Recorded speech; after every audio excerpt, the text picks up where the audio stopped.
Hello दोस्तों, स्वागत है आप सभी का टू द पॉइंट के ज्योग्राफी के सेशंस में।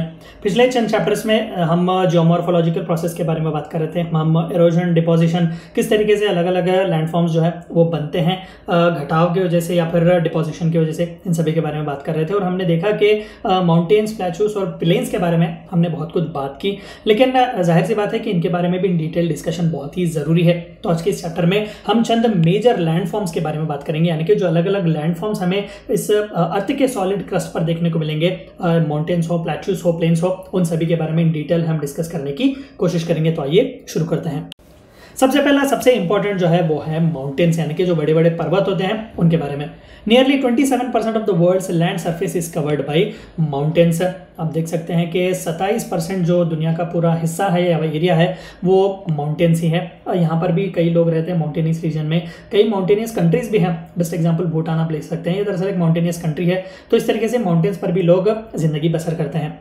It is from the mountains that up to 80% of the planet's fresh surface water comes from. Best example glaciers, rain water वगैरह भी, जैसे कि हमने पिछले चैप्टर्स में देखा, यहाँ पर अक्यूमुलेट होता है। यहाँ पर माउंटेन्स में भी कई लेक्स और पॉन्ड्स हमें देखने को मिलेंगे। तो ये पूरा वाटर जो है वो सीप करता है, इन्फिल्ट्रेट करता है और वो प्लेन्स पर जो है आता है, यानी कि रिवर कोर्स जो है वो यहीं से शुरू होती है। हमने already course of a river या फिर रनिंग वाटर में देखा कि इसे फेज ऑफ ओरिजिन भी कहा जाता है।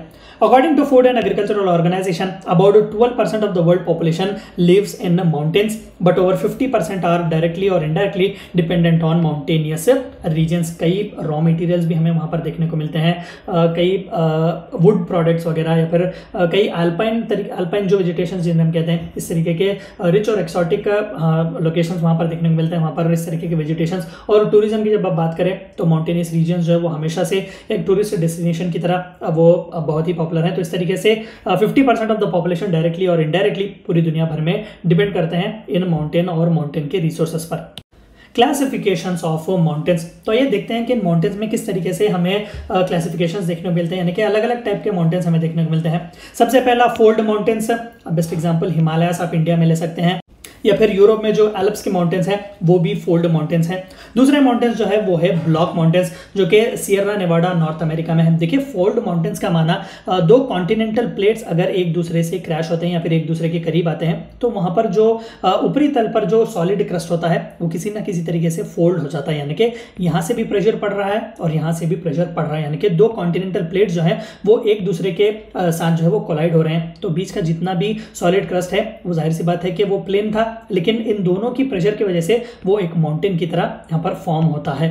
तो इस तरीके के माउंटेन फॉर्मेशन को हम फोल्ड माउंटेन्स कहेंगे, क्योंकि यहाँ पर फोल्ड हो रहा है लैंड और माउंटेन जो है वो फॉर्म हो रहे हैं। हिमालयस भी इसी तरीके के फोल्ड माउंटेन्स हैं। दरअसल हिमालयस जो है वो दुनिया के one of the youngest folded mountains हैं, यानी कि बहुत ही, हालांकि हजारों लाखों साल तो लग गए, लेकिन ये बहुत ही रीसेंट फिनोमिना है। दूसरा जो है वो है ब्लॉक माउंटेन्स, यानी कि ज्यादातर इनका फॉर्मेशन कुछ इस तरीके से होता है, बीच में इंटरवल्स हमें देखने को मिलते हैं। सियरा नेवाडा जो कि नॉर्थ अमेरिका में, मैं आगे के स्लाइड्स में आपको पिक्चर्स दिखाऊंगा। तो ब्लॉक माउंटेन जो है ब्लॉक्स की तरह हमें देखने को मिलते हैं। तो ये भी कॉन्टिनेंट दर कॉन्टिनेंट, कंट्रीज दर कंटिनेंट जो है वो फ्लो होते हैं। फोल्ड माउंटेन्स इतने नहीं होते, वो व्हेन कंपेयर्ड इन साइज वो थोड़े बहुत छोटे ही होते हैं। तीसरे जो है वो आप सभी बेहतर जानते हैं, वॉल्केनिक माउंटेन्स, जहाँ पर वॉल्केनोस वगैरह होते हैं, या फिर इन्हें अक्यूमुलेटेड माउंटेन्स भी कहा जाता है। माउंट मोना लाओ इन हवाई आइलैंड। चौथे टाइप ऑफ माउंटेन्स जो है वो दरअसल रेसिडुअल माउंटेन्स, या फिर इन्हें रिलिक्ट माउंटेन्स भी कहा जाता है, यानी कि ये सबसे ओल्डेस्ट फॉर्म ऑफ माउंटेन्स है। ये दरअसल एक चेन ऑफ माउंटेन्स की तरह भी होते हैं। बेस्ट एग्जांपल अरावली, विंध्या जो कि इंडिया में हमें देखने को मिलता है, सेंट्रल इंडियन लैंड्स में, वो कहीं ना कहीं रेसिडुअल माउंटेन्स हैं। आप यहाँ पर देख सकते हैं, ये दरअसल एक हिमालयन का पिक्चर है, ये फोल्डेड माउंटेन्स है। और यहाँ पर आप देख सकते हैं सियरा नेवाडा का एक पिक्चर है। आप यहाँ पर देख सकते हैं कि ब्लॉक्स की तरह जो है माउंटेन्स फॉर्म हुए हैं। और आप यहाँ पर देख सकते हैं कि एक वॉल्केनिक माउंटेन है। आप यहाँ पर देख सकते हैं जो हवाई में, अभी जो हमने वॉल्केनिक माउंटेन के बारे में बात किया तो ये उसकी पिक्चर है। और यहाँ पर आप देख सकते हैं विंध्यास है, ये पूरे विंध्यास माउंटेन है। इन्हें रिलिक्ट माउंटेन्स भी कहा जाता है, यानी कि एक बहुत ही लंबे अरसे से, दरअसल इन सभी से भी पुराने जो माउंटेनियस लैंडफॉर्म्स हैं वो यही रिलिक्ट या फिर रेसिडुअल माउंटेन्स हैं। प्लेट्यूस के बारे में आइए देखते हैं कि प्लेट्यूस हैं क्या। देखिए, plateau is an elevated area with a more और less levelled land on its top. Mountains पर जो है ज़िंदगी बसर की जाती है, लेकिन बहुत ही टफ है क्योंकि ये स्टीप होते हैं, शार्प होते हैं। कॉन्ट्ररी टू दैट, प्लेट्यूज जो है वो भी एक एलिवेटेड लैंडफॉर्म्स ही हैं। देखिए माउंटेन्स भी एलिवेटेड लैंडफॉर्म्स हैं, प्लेट्यूज भी लैंडफॉर्म्स हैं, लेकिन यहाँ पर स्टीप या फिर स्लोप नहीं होता। यहाँ पर आप देख सकते हैं कि लेवल है, यानी कि एक लेवल्ड टॉप हमें देखने को मिलेगा। यहाँ पर पिक्चर में बहुत ही क्लियर तौर पर आप देख सकते हैं कि ये है तो एक तरीके का लैंड फॉर्मेशन, लेकिन यहाँ पर स्लोप या फिर स्टीप हमें देखने को नहीं मिलेगा। यहाँ पर लेवल जो है लैंडफॉर्म्स है। अगर यही लेवल लैंडफॉर्म्स पर हम इस तरीके के कुछ माउंटेनियस रीजन्स वगैरह देखते हैं या फिर इस तरीके से कोई नया लैंडफॉर्म देखते हैं तो वहां पर माउंटेनियस रीजन बन जाएगा। तो यही सबसे इंपॉर्टेंट फर्क है प्लेट्यूज और माउंटेन्स के बीच। It has a large area on its top and a steep slope on its slides. तो उसके टॉप पर जो है अच्छा खासा एरिया हमें देखने को मिलेगा। बेस्ट एग्जांपल इंडिया में जो डेक्कन प्लेट्यू है, it is one of the largest and one of the oldest plateaus in the world. और यहाँ पर आप देख सकते हैं कि स्टीप है, स्लोप है उसके साइड्स में, यानी कि उनके कॉर्नर्स पर इस तरीके के स्लाइड्स हमें देखने को मिलेंगे। दरअसल ये एक एलिवेटेड लैंडफॉर्म है, बस इससे ज्यादा और कुछ नहीं। They are also called as high plains और टेबल लैंड्स। अब प्लेन्स यानी कि जहां पर माउंटेन्स और प्लेट्यूज ना हो उसे प्लेन्स कहेंगे, लेकिन ये एक एलिवेटेड लैंड पर है तो इन्हें हाई प्लेन्स भी कहा जाता है, यानी कि एक हाइयर एरिया पर है। यहाँ पर नीचे जितना भी आप देख सकते हैं ये पूरे प्लेन्स ही हैं। तो एलिवेटेड एरिया पर है तो ये प्लेट्यूज हैं, और इनसे भी एलिवेटेड हैं तो वो माउंटेन्स हैं। The plateaus cover about 18% of the earth's land surface. तो 18% जो हमारा लैंड का सरफेस है वो प्लेट्यूज से भरा हुआ है। तो प्लेट्यूज के क्लासिफिकेशंस आइए जानने की कोशिश करते हैं। सबसे पहला जो है वो है intermountain plateaus which are bordering the mountain ranges.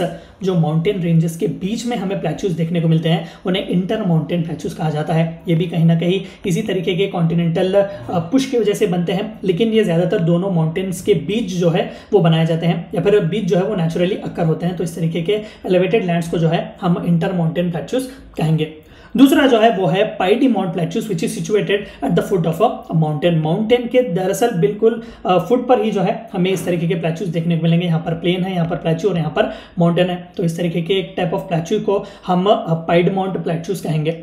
तीसरा जो सबसे इंपॉर्टेंट टाइप ऑफ प्लेट्यू है वो है कॉन्टिनेंटल प्लेट्यूज।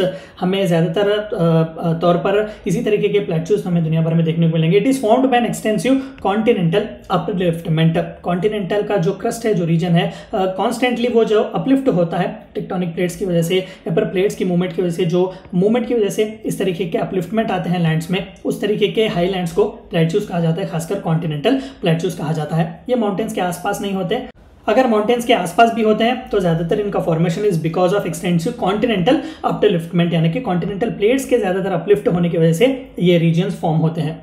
चौथा जो है वो है volcanic plateaus which is produce because of volcanic activities. खासकर वॉल्केनिक माउंटेन्स के आसपास ही हमें इस तरीके के प्लेट्यूज देखने को मिलेंगे। जो लावा फ्लो होता है, हमने ऑलरेडी देखा कि सेडिमेंटरी लैंडफॉर्म्स जो है वहां पर इग्नियस रॉक्स वगैरह फॉर्म होते हैं। तो इस तरीके से कंटिन्यूसली कई हजारों लाखों सालों पर इस तरीके से लावा एक्टिविटी आने की वजह से भी वो जो सेडिमेंटरी रॉक्स वगैरह, इग्नियस रॉक्स जो है एक जगह पर अक्यूमुलेट होते हैं उस लावा के आसपास, वहां पर भी प्लेट्यूज फॉर्म हो सकते हैं।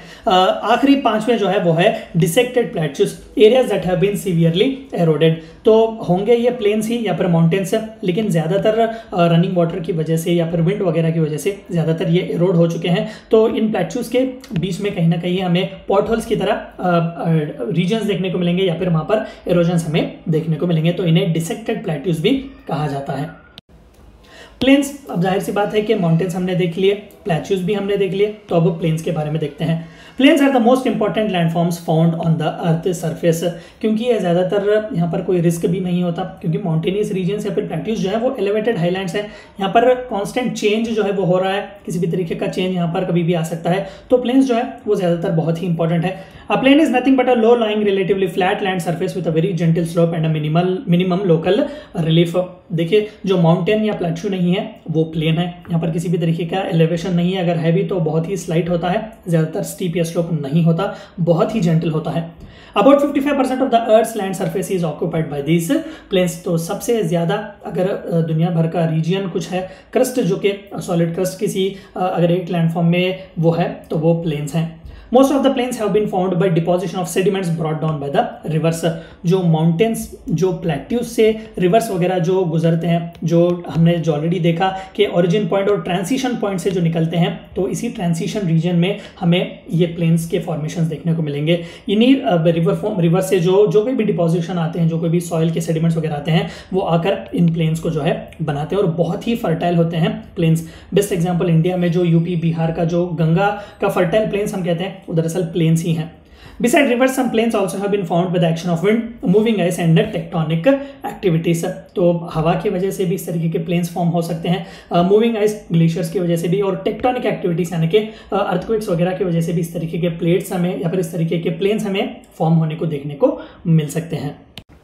तो प्लेन्स में किस तरीके की क्लासिफिकेशन है, देखिए ज़्यादातर इसमें क्लासिफिकेशंस नहीं है, क्योंकि प्लेन्स में जैसे कि हमने देखा कि बस प्लेन होता है, उनका फॉर्मेशन वगैरह के तरीके जो हैं वो बहुत ही कम है। तो स्ट्रक्चरल प्लेन, एरोजनल प्लेन और डिपोजिशनल प्लेन, जाहिर सी बात है कि विंड की वजह से सॉइल जो है वो कैरी होता है, कई बार वाटरफॉल की वजह से, रनिंग वाटर की वजह से, रिवर कोर्सेस की वजह से एरोजनल प्लेन्स हमें देखने को मिलता है, एरोड हो सकते हैं पूरी तरीके से, या फिर कई बार डिपॉजिट होकर भी इस तरीके के प्लेन्स हमें देखने को मिल सकते हैं। स्ट्रक्चरल प्लेन्स अलग अलग दुनिया के अलग अलग रीजन्स में अलग अलग जो प्लेन्स हमें देखने को मिलते हैं, स्ट्रक्चरल प्लेन्स, इस तरीके के क्लासिफिकेशंस या फिर इस तरीके के लैंडफॉर्म्स भी जो है वहां पर बनते हुए हम देख सकते हैं। ये थी चंद बातें आपको जाननी थी major landforms that is mountains, plateaus and plains के बारे में। Thank you for watching my video.